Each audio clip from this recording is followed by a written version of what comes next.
بسم الله الرحمن الرحيم الحمد لله واشهد ان لا اله الا الله وحده لا شريك له واشهد ان محمدا عبده ورسوله صلى الله عليه وعلى آله وصحبه وسلم تسليما كثيرا الى يوم الدين ثم اما بعد. یہ ایک مفید کتاب اور مجموعہ ہے، یعنی شیخ ربیع بن ہادی المدخلی حفظہ اللہ کے مختلف سوالات کے دیے گئے جوابات اور فتاوی وغیرہ اور کتابوں میں سے اقتباسات لیے گئے ہیں جو ایک خاص موضوع پر جمع کیے گئے ہیں، اور اسے عنوان دیا گیا ہے جہود العلامۃ ربیع المدخلی حفظہ اللہ فی نقد شبہات الحزبیین عن منہج النقد عند اہل السنت السلفیین. یہ ایک ایسا مسئلہ ہے جس کے تعلق سے بہت ہی شبہات پھیلائے گئے ہیں اور گمراہ لوگوں کی طرف سے اسے اچھال کر بدنام کیا جاتا ہے. یعنی شیخ ربیع المدخلی حفظہ اللہ نے ایسے شبہات کا توڑ کیا ہے جو مختلف فرقہ پرست حزبی لوگ، جماعتوں والے اور اس جیسے دوسرے گمراہ کن لوگ شبہات پہ لاتے ہیں کہ جب ان پر تنقید اور رد کیا جاتا ہے علمی مخالفین پر، جو کہ اہل سنہ والجماعہ کا طریقہ ہے، اس کے بارے میں شبہات پھیلاتے ہیں مختلف قسم کے، تو ان کا یہاں پر سلسلے وار شیخ حفظ اللہ کی طرف سے جواب دیا گیا ہے اور جمع کیا گیا ہے. ان میں سے جو پہلا ہے آج ہم اسے یہاں پر انشاءاللہ ذکر کریں گے.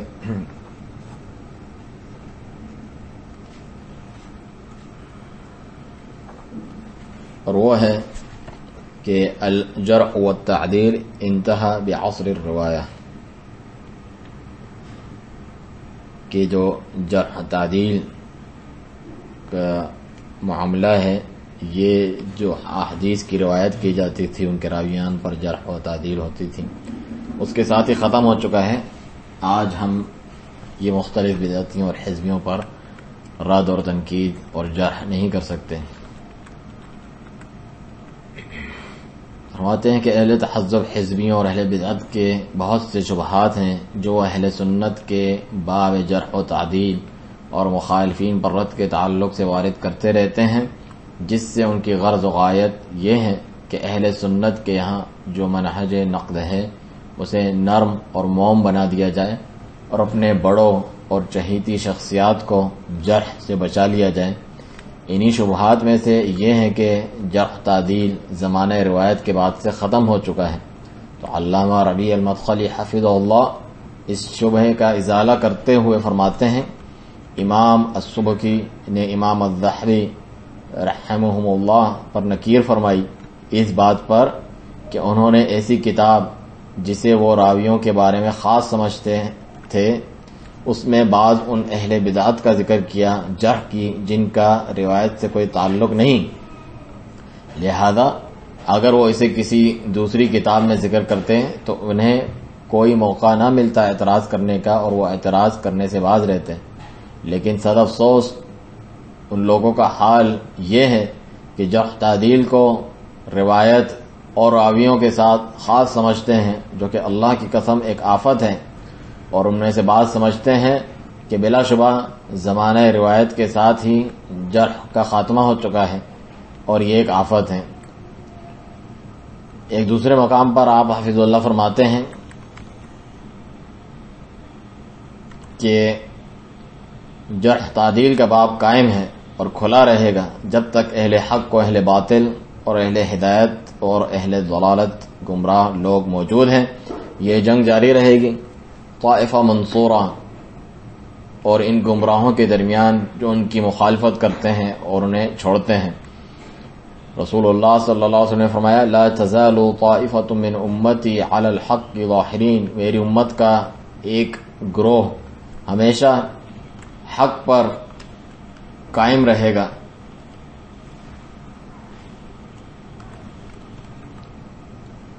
ان کو چھوڑنے والا یا ان کی مخالفت کرنے والا ان کو کوئی نقصان نہیں پہنچا سکے گا. لا يضرهم من خذلهم ولا من خالفهم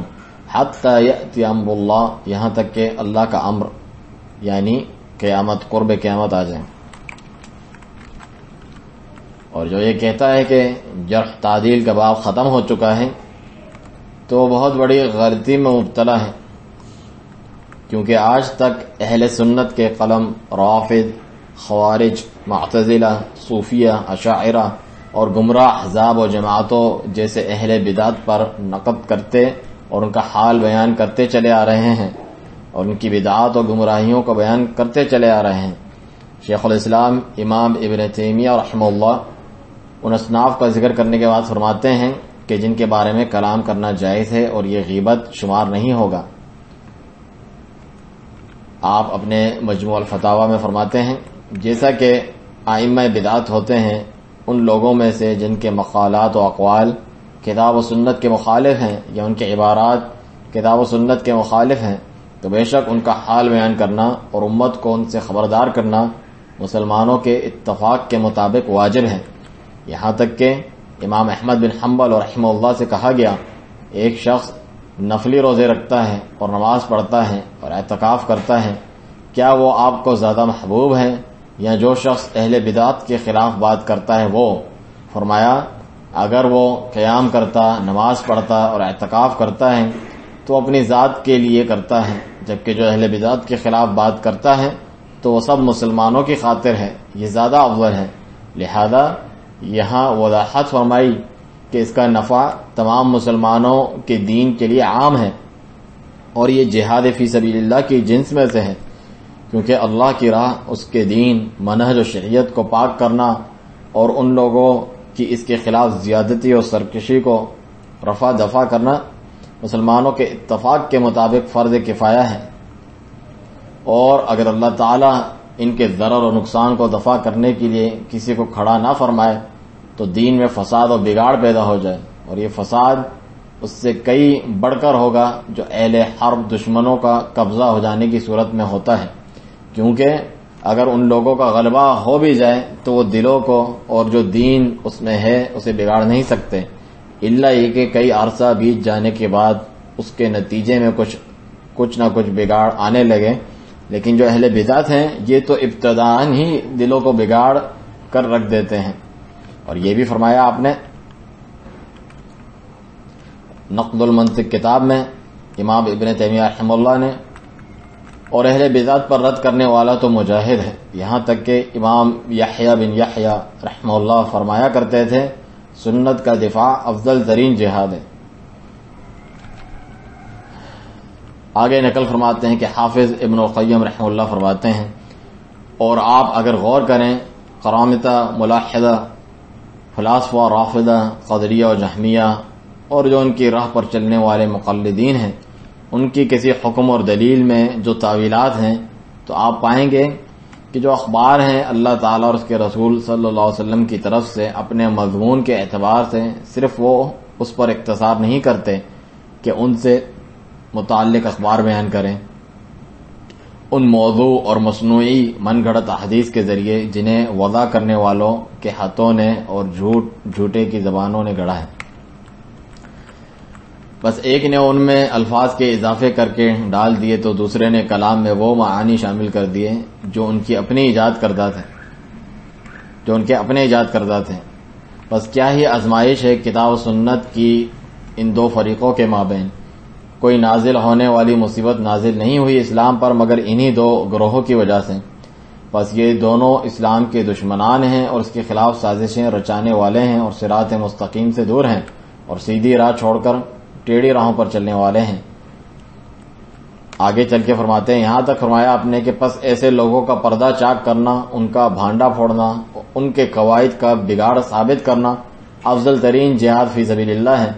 جیسا کہ نبی کریم صلی اللہ علیہ وسلم نے حسان بن ثابت رضی اللہ عنہ سے فرمایا کہ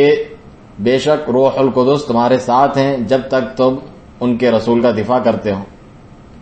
جیسے کہ صحیح مسلم کی روایت ہے کہ ان روح القدس لا يزال يؤيدك ما نافحت عن اللہ ورسولہ، کہ بلا شبہ روح القدس تمہاری مدد اور تائید پر لگے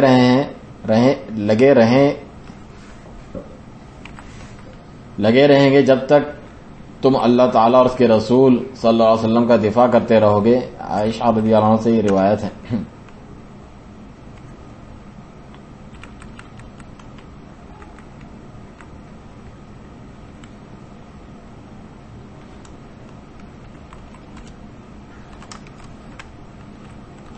اور دوسری روایت میں فرمایا کہ جو ہم او حاجہم و جبریل معک، ان کی مذمت کرو یا وہ جو مذمت کرتے ہیں ان کا جواب دو، ہجو کرو، اور جبرائیل علیہ الصلوۃ والسلام تمہارے ساتھ ہیں. یہ بھی صحیح بخاری و مسلم کی روایت ہے البراء بن عازب رضی اللہ عنہ سے. اور فرمایا اللہم ایدہ بروح القدس ما دام رحمہ رسولک، یعنی اے اللہ ان کی روح القدس کے ساتھ تائید فرما جب تک کہ تیرے رسول کا دفاع کر رہے ہیں. اور یہ صحیح بخاری اور مسلم کی روایت ہے ابو ہریرہ رضی اللہ عنہ سے.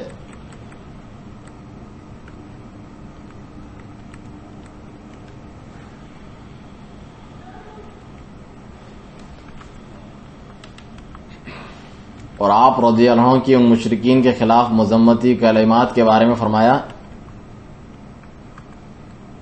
جیسا کہ صحیح بخاری اور مسلم کی روایت ہے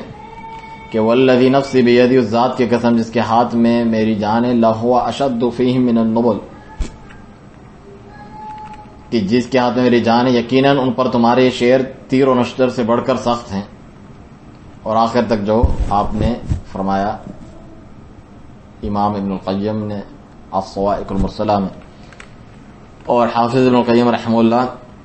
قلموں کی اقسام بیان کرتے ہوئے فرماتے ہیں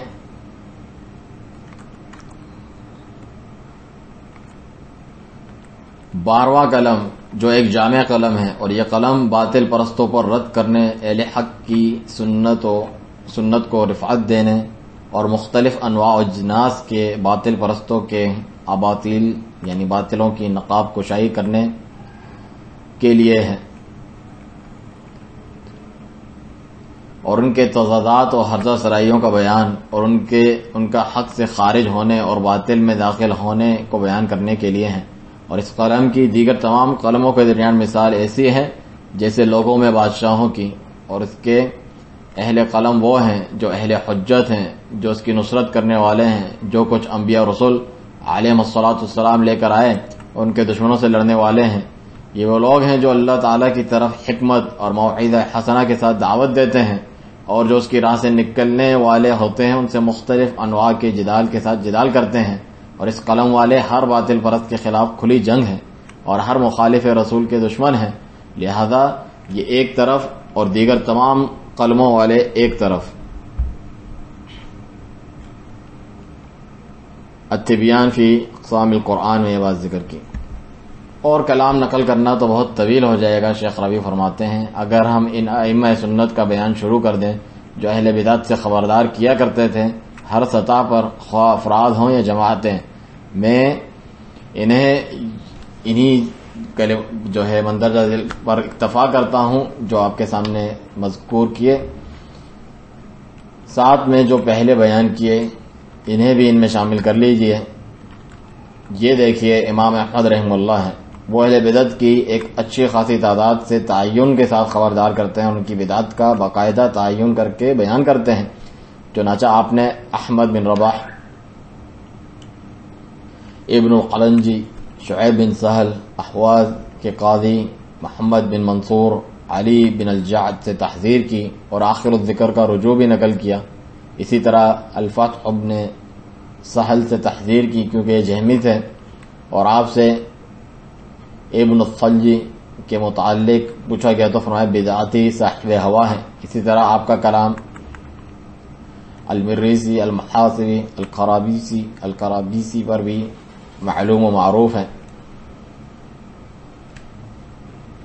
ان کے علاوہ بھی الرازیین یعنی امام ابو حاتم الرازی اور ابو زرع الرازی، محمد بن یحییٰ البخاری،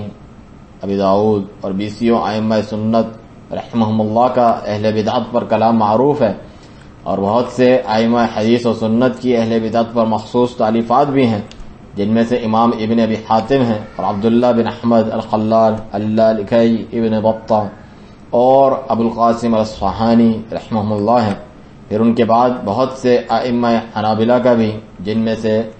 المقادسہ یعنی عبد الغنی المقدسی اور الضیاء المقدسی، ابن قدامہ بھی، اور پھر ابن تیمیہ اور ان کے تلاميذ ابن القیم، ابن عبد الحادی الذہبی اور ان کے تلاميذ ابن رجب، ابن کثیر، ابن ناصر الدین الدمشقی رحمہ اللہ ہیں، اور حافظ ابن حجر اور ان کے تلاميذ رحمہ اللہ کا بھی ایک بہت بڑا حصہ ہے منہج اہل حدیث سے متاثر ہو کے اہل بدعت پر کلام کرنے میں۔ انہوں نے اپنی کتب میں بہت سے افراد پر کلام کیا ہے اور اہل وحدت الوجود اور حلول والوں پر بھی کلام کیا ہے۔ اسی طرح سے اہل بدعت پر تنقید اور ان پر جرح نجد میں جو ائمہ دعوت سلفیہ ہیں انہوں نے کی ہے، جیسا کہ امام محمد بن عبد الوہاب اور آپ کے بیٹوں پوتوں اور تلاميذ رحمہ اللہ نے کیا اور آج تک کر رہے ہیں۔ ان کے بارے میں کلام امام ابن الوزیر الیمانی الصنعانی الشوکانی الشریف الحسن بن خالد الحازمی،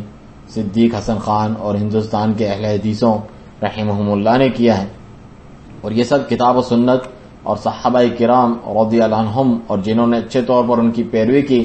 ان کے منہج پہ چلتے رہے ہیں، خصوصاً ائمہ حدیث و سنت اور فقہا وغیرہ میں سے علماء کرام مصب اس میدان میں ان کے پیروکار ہیں اور انہی سے لیتے ہیں، اور یہ منہج پوری تاریخ اسلامی میں قائم دائم رہا ہے اور لازم ہے کہ یہ قائم رہے جب تک قرآن نہ اٹھا لیا جائے اور اسلام نہ ختم ہو جائے، پھر زمین پر بدترین مخلوق رہ جائے اور انہی پر قیامت قائم ہو، جیسا کہ حدیث میں ہے۔ امید ہے کہ اس نصیحت اور یاد دہانی سے عبرت و موعظت ہوگی اس کے لیے جو سمجھتا ہے کہ اہل بدعت کی جرح اہل حدیث کے منہج میں داخل نہیں، نہ ہی ان کے اصولوں میں سے ہیں۔ اللہ تعالیٰ کا فرمان ہے سورۃ الذاریات میں، وَذَكِّرْ فَإِنَّ الذِّكْرَ تَنفَعُ الْمُؤْمِنِينَ، اور نصیحت کرتے رہیں کیونکہ یقیناً نصیحت کرنا، یاد دہانی کرانا ایمان والوں کو نفع دیتی ہے۔ اس سب کے بعد تکبر و ہٹ درمی کا مظاہرہ نہیں کریں گے مگر وہی جو اہل احوا اور اہل عناد ہوں، اور آخر میں ہر اس مسلمان کو جو طالب حق ہے جاننا چاہیے کہ اہل بدعت پر نقد کرنا، تنقید کرنا عظیم ترین جہاد ہے اور تلوار سے مارنے سے افضل ہے، کیونکہ بے شک یہ امر بالمعروف اور نہی عن المنکر میں سے ہیں اور اللہ تعالیٰ کی خاطر خیر خواہی چاہنے کے بڑے ابواب میں سے ہیں، اور بلا شبہ اس لیے کہ اللہ کے دین کا دفاع حمایت و حفاظت ہے، لہذا یہ لوگ اولا در اولا راویان حدیث سے بڑھ کر جرح کے مستحق ہیں، کیونکہ جو راوی ہوتا ہے اگر وہ صحیح العقیدہ ہو تو اس پر روایت کے زاویے سے پھر بھی نقد ہوتی ہے، اور اگر وہ بد عقیدہ ہوتا ہے تو اس پر دو زاویوں سے نقد ہوتی ہے، ایک عقیدے کی جہت سے اور ایک روایت کی جہت سے، اور اگر وہ اپنی بد عقیدگی کے ساتھ ساتھ اس کی طرف دعوت بھی دینے والا ہو تو اس سے پھر روایت ہی نہیں لی جاتی، اور اس کی بدعت پر نقد کے ساتھ ساتھ اس سے بھی تحذیر کی جاتی ہے۔ یہ ہے منہج، یہ منہج ہے، اور یہ امر بالکل سورج کی مانند واضح ہیں۔ ائمہ حدیث کے عمل سے، ان کی موافقت اور رجال سے متعلق کتب اور عقائد سے متعلق کتب سے، اور یہ بات تو ان کے اختصاص میں سے ہوا کرتی تھی۔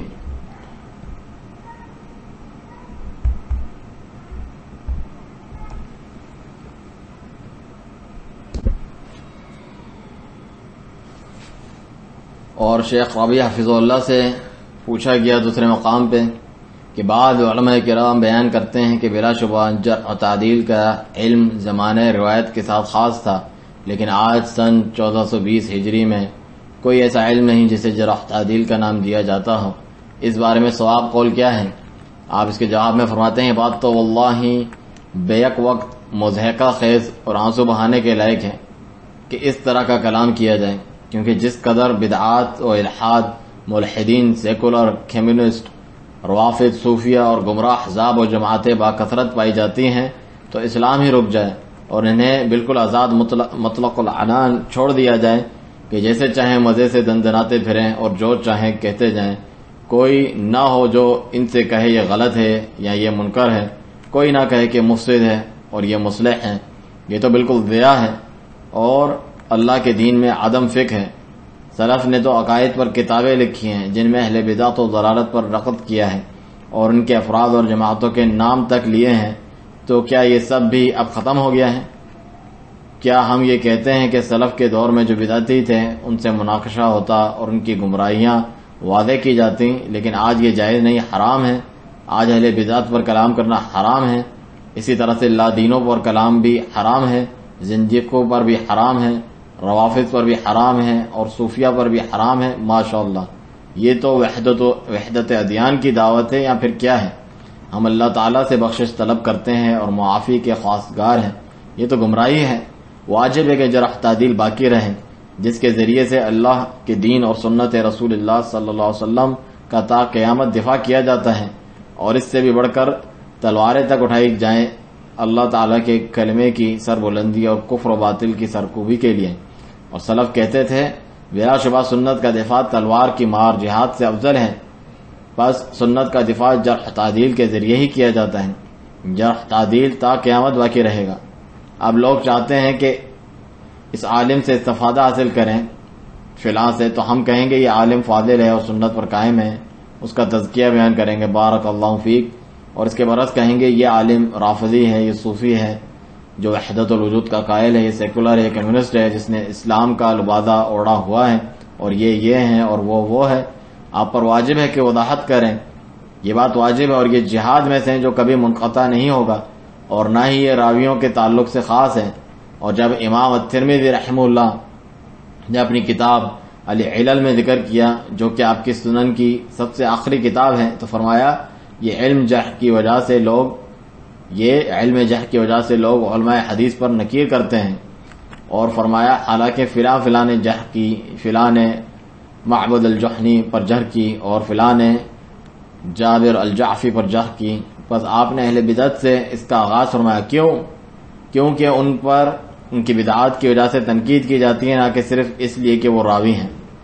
پھر جیسا کہ ہم نے کہا کہ سلف نے اہل بدعت کے رد پر کتب تالیف کی ہیں، اور انہوں نے جرح تعدیل کو راویوں تک ہی مخصوص نہیں رکھا ہے۔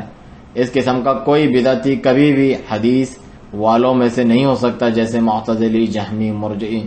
آخر تک، ان کا روایت سے کوئی لینا دینا نہیں ہے، لیکن پھر بھی ان کی جرح کی گئی کیونکہ وہ بدعتی تھے، پھر ان کی جرح اس بنا پر ہوئی۔ بس کہاں سے ان لوگوں کی کوئی دلیل بن سکتی ہے جو کہتے ہیں کہ جرح کا باب بند ہو چکا ہے؟ یہ تو متعصب مذہبی مقلدین کے جیسی بات ہے کہ اجتہاد کا باب دوسری صدی کے بعد سے بند ہو چکا ہے، اور ان میں سے بعض کہتے ہیں تیسری صدی کے بعد سے، اور بعض چوتھی صدی کا کہتے ہیں۔ یعنی خلاص اللہ تعالیٰ نے مسلمانوں کی عقلوں کو اس وقت کے بعد سے لے کر آج تک مفلوج کر دیا ہے۔ ان کی عقلیں کیا معاف ہیں کہ وہ نہ اللہ تعالیٰ کے کلام کو سمجھ سکتی ہیں، نہ سنت رسول صلی اللہ علیہ وسلم کو۔ یہ ظلم پر مبنی حکم ہے، اور اللہ تعالیٰ پر جھوٹ و افطرا ہے، اور اسی کی طرح کا یہ جھوٹ و افطرا ہے کہ جو کہتے ہیں بے شک جرح منقطع ہو چکی ہے اور اس کا باب بند ہو چکا ہے۔ یہ تو واللہ اسلام کے خلاف عظیم جرم ہے۔ اللہ تعالیٰ سے ڈرو اے بھائی، جرح تعدیل کے باب کو بند نہ کرو۔ کبھی بھی اہل حق و اہل سنت تمہاری اس بات کو نہیں سنیں گے۔ اور شیخ حفیظ اللہ سے دوسرے مقام پہ پوچھا گیا آپ نے کیوں جرح تعدیل کے منہج کو اختیار کیا، حالانکہ یہ بہت سے داعیان و مصلحین کی نظر میں امت میں پھوٹ ڈالنے کا سبب شمار ہوتا ہے، اور یہ اس راستے پر چلنے والے سے بغض پر منتج ہوتا ہے، اس دلیل کے ساتھ کہ جرح تعدیل کا زمانہ روایت کے زمانے کے ساتھ ختم ہو چکا ہے۔ آپ کے جواب میں سے یہ تھا کہ فرمایا یہ کہنا کہ جرح تعدیل کا زمانہ ختم ہو چکا ہے جھوٹ ہے، منہج نقد تا قیامت ختم نہیں ہو سکتا، اسی طرح سے منہج جرح تعدیل تا قیامت ختم نہیں ہو سکتا۔ جب تک بدعات موجود ہیں اور گمراہ نعرے موجود ہیں اور ان کے داعیان اور ائمہ ضلالت موجود ہیں تو یہ بھی تا قیامت ختم نہیں ہو سکتا، اور یہ تو بلا شبہ جہاد میں سے ہے بلکہ تلوار کے ذریعے مارنے سے افضل ہے۔ اور روایت کا زمانہ تیسری صدی میں ختم ہو گیا، تو پھر کیوں امام ابن تیمیہ رحمہ اللہ نے نقد اور جرح و تعدیل کا پرچم بلند کیا؟ اسی طرح سے امام الذہبی و ابن القیم و ابن کثیر و ابن حجر رحمہ اللہ نے، اور آخر تک تا قیامت یہ کرتے رہے اور رہیں گے جب تک حق و باطل کے درمیان کشمکش جاری ہے، اور ہدایت اور گمراہی اور اہل حق و اہل باطل اور اہل ہدایت و اہل ضلالت کے درمیان جنگ جاری ہے، تو لازم ہے کہ نقد اور جرح تعدیل کی تلوار اہل باطل پر لہراتی رہے، اور یہ لوگ اہل روایت سے زیادہ خطرناک ہیں اور شرعاً و عقلاً ان راویوں سے بڑھ کر جرح کے مستحق ہیں جو غلطی کر جاتے ہیں. یہ لوگ تو بدعات اختراع کرتے ہیں اور عمدن اسے مسلمانوں کی صفوں میں اسلام کے نام پر داخل کرتے ہیں، جبکہ جو راوی ہیں ان میں سے کذاب بہت کم اور محصور ہیں اور باقی اچھے لوگ ہیں لیکن غلطی کر جاتے ہیں، مگر ان تک پر خاموشی اختیار نہیں کی گئی. پھر اگر روایت کا زمانہ ختم ہو چکا ہے تو پھر نقد کا زمانہ ختم نہیں ہوا. اہل بدعت پر نقد اور ان پر جرح اور ان کی گمراہیوں اور خطرناکیوں کو بیان کرنا یہ تا قیامت جاری رہے گا اور یہ جہاد ہے. دوسرے مقام پر شیخ ربیع حفظہ اللہ واضح کرتے ہیں کہ جو لوگ اس شبہ کے پیچھے اندھا دھند لگے ہوئے ہیں وہ سلف کے اجماع کے مخالف ہیں. جو یہ کہتا ہے کہ آج جرح کرنا جائز نہیں تو وہ اجماع کا مخالف ہے اور اللہ تعالیٰ کے اس منہج حق کا مخالف ہے اور مسلمانوں کے ساتھ دھوکے بازی کرنے والا ہے. امام النووی رحمہ اللہ فرماتے ہیں نے اس پر اجماع نقل فرمایا ہے اپنی کتاب ریاض الصالحین میں اور صحیح الاذکار میں اس کو ذکر فرمایا ہے. اسی طرح امام ابن رجب رحمہ اللہ نے اور ان کے علاوہ دیگر علماء کرام نے اس کو ذکر فرمایا ہے، جیسا کہ آپ اس کے مقدمے میں دیکھ سکتے ہیں امام ابن رجب کے الفرق بین النصیحۃ والتعییر. ان کے علاوہ دیگر علماء کرام نے بھی اس پر اجماع نقل فرمایا ہے کہ بے شک جو مسلمانوں کے دین و دنیا میں نقصان کا سبب بنے اس پر قدح اور طعن کرنا واجب ہے. اس بارے میں اس پر قدح اور طعن کرنا واجب ہے، لیکن ایسا ہوا پرستی میں نہیں کیا جائے بلکہ صرف مسلمانوں کی خیر خواہی مقصود ہو. اور فرمایا دوسرے مقام پر اگر ائمہ جرح تعدیل ہی لوگوں کے لیے مداحنت و خوشامد اختیار کرتے ہوئے خاموش ہو جائیں تو ضرور دین میں ایسے ہی فساد و بگاڑ پیدا ہو جائے گا جیسا کہ یہود و نصارہ کے دین میں فساد اور بگاڑ پیدا ہوا تھا.